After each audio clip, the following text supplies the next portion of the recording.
What's up, everyone? Welcome everyone back to the channel. As always, I really appreciate you guys stopping by and clicking on the video.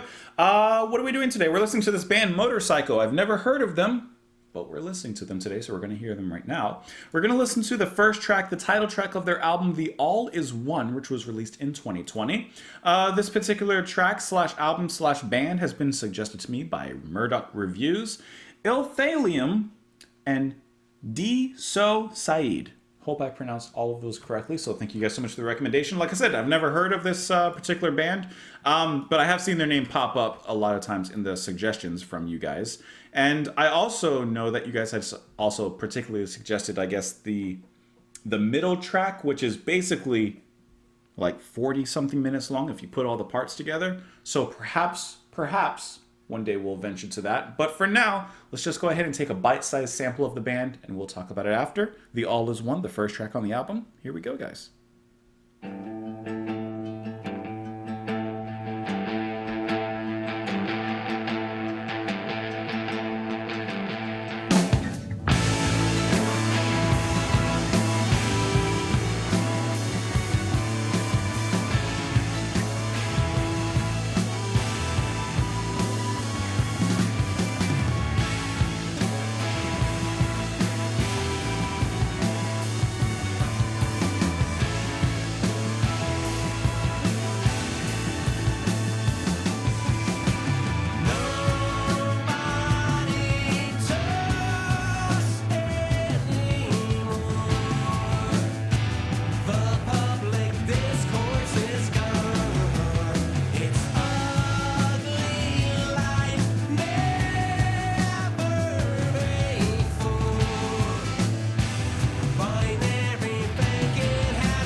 I like that drumming.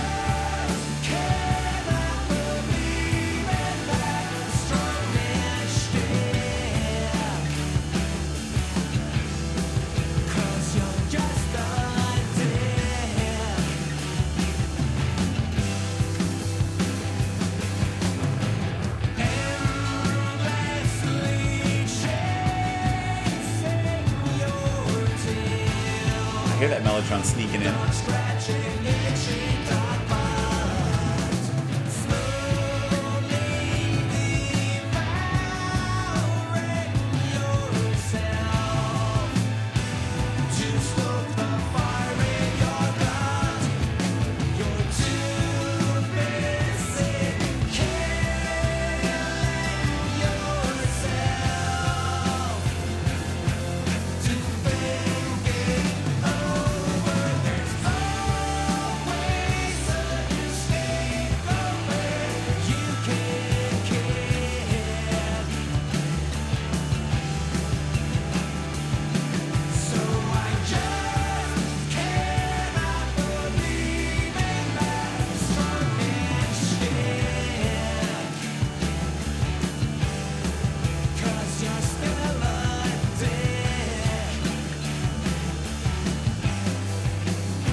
Love that guitar sound.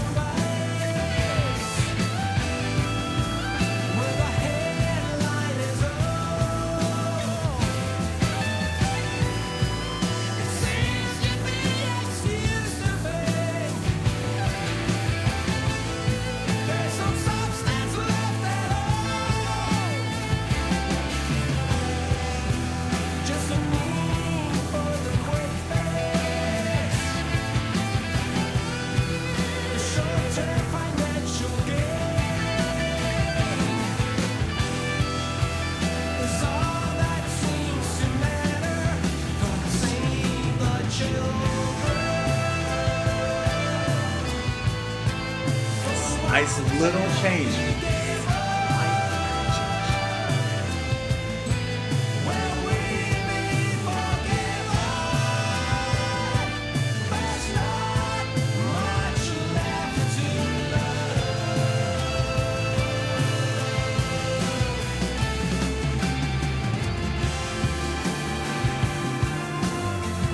This is pretty good.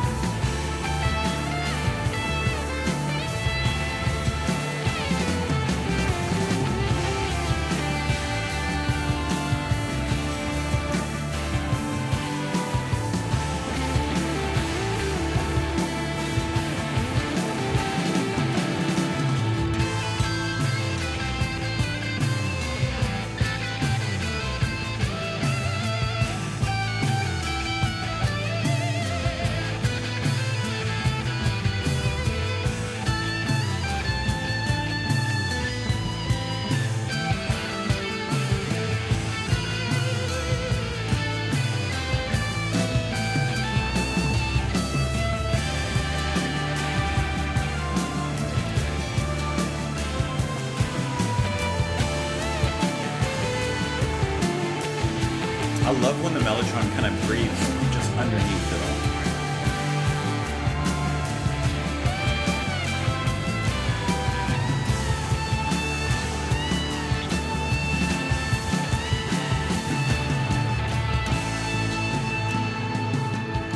For some reason, this reminds me of Pink Floyd in some ways, like Animals era.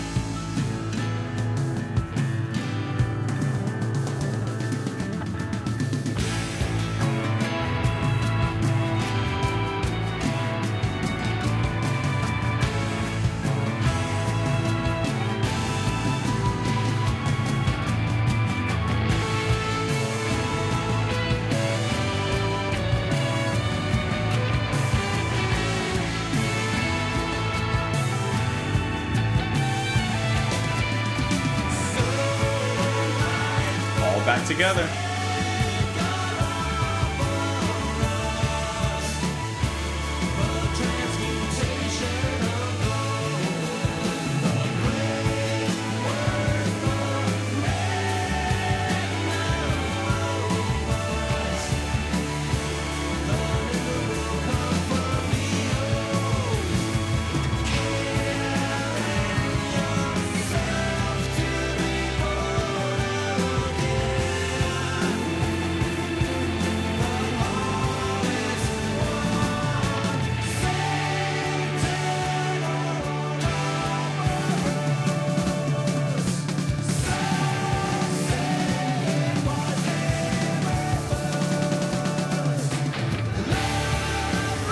That was the light moment.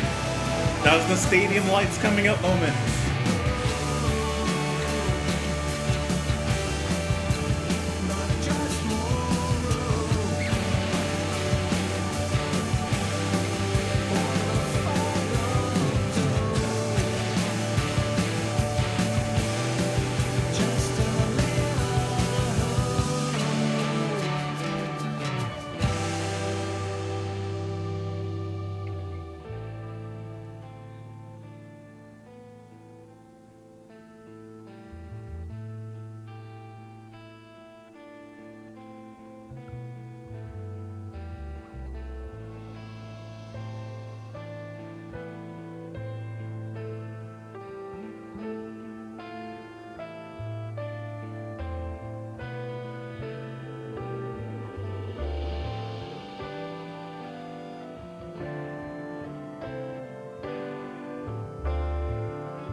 For the first track on the album, I mean, I don't know about you guys, but this is pretty promising. This is a pretty promising start. So I've already been curious about the longer track on the album, but I was like, no, let me just take a little appetizer. Let me take the first track, kind of cut a little frosting off the top of the cake before we bite into it.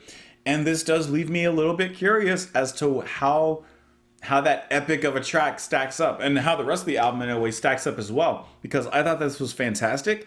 It kind of reminded me a little bit of Pink Floyd for some reason. Like I said during the track, like in Animals era Pink Floyd, there's a Roger Waters kind of, I don't know, bite to it. There's a certain balance between a heaviness, especially when it comes to the bass and the drums, but then a lightness that comes from the guitars, especially in that middle break with the solos, which is really nice. And that middle break with the solo was nicely foretold by all the throwing in of little guitar moments in between, like the verse, chorus, whatever it was before that. So I thought that was a nice little bit of musical foreshadowing, I guess. And then you had those little instances of the mellotron just kind of cutting through, like Dew on Grass, like beneath your feet. I think that was really, really nice, the way that this all came together. So you're on the lead vocals, bass, guitar, keyboards, drums. Everyone is doing everything in this band, it looks like. So you have Bent, Sather, forgive me if I mispronounce any of these names. Hans on lead guitar, some vocals, keyboards, mandolin. And then Tomas Jamer on drums. I mean, just really, really wonderful work. And then Renee Fisk on some extra guitar there. That was a very promising opening track. I love how thunderous it sounds. I like how full it sounds, but like at the same, as I said, at the same time, kind of easing off, giving a little bit more space, a little bit more levity.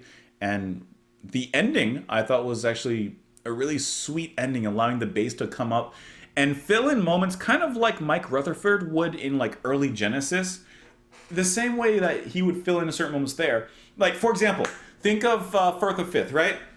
The moment of the big change, like the part that cuts the track in half before all the cool solos and stuff begins, right? You have that part with Mike on the bass. Bum, bum, bum, bum, bum, bum, and then it goes into the solo. And then, you know, it goes in there like that part.